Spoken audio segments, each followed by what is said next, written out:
Mr. Chairman, and thank you for being here, General Garland. This summer, the House passed H.R. 4, the John R. Lewis Voting Rights Advancement Act, which would strengthen Sections 2 and 5 of the Voting Rights Act.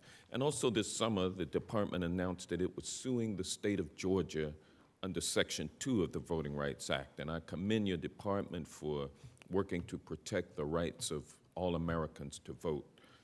General Garland, Section 2 of the Voting Rights Act prohibits voting practices or procedures that discriminate on the basis of race, while Section 5 of the Act mandates that changes to voting practices in certain covered jurisdictions be pre-cleared by federal authorities.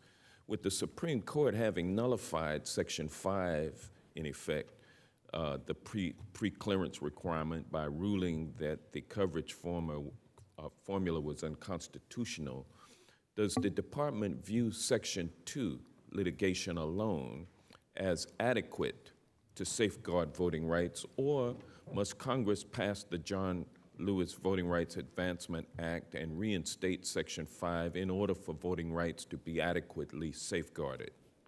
The Justice Department supports that act. Section 2 is what we have. Section 5 is what we need. Knowing that the House has already passed H.R. 4, does the Justice Department support passage of the John Lewis Voting Rights Advancement Act in the United States Senate? Yes, sir. Thank you. On September the 4th, 2021, DOJ announced an investigation into Georgia prison conditions. The New York Times reported that over 25 incarcerated persons died last year by confirmed or suspected homicide in Georgia prisons, and 18 homicides, as well as numerous stabbings and beatings, have been reported this year. What is the timeline for this investigation, and will you commit to briefing the committee and the Georgia delegation on the results of the inquiry? We are doing that investigation. It's pursuant to a statute which authorizes the Civil Rights Division to bring those kinds of cases. I can't tell you what the timeline is. These kind of things take a considerable amount of time. And I'm not sure what the legal requirements are with respect to briefings outside. This is now in court, and so I'm not sure what additional material can be provided outside of what we provide in court, but we'll look into it for you. Thank you.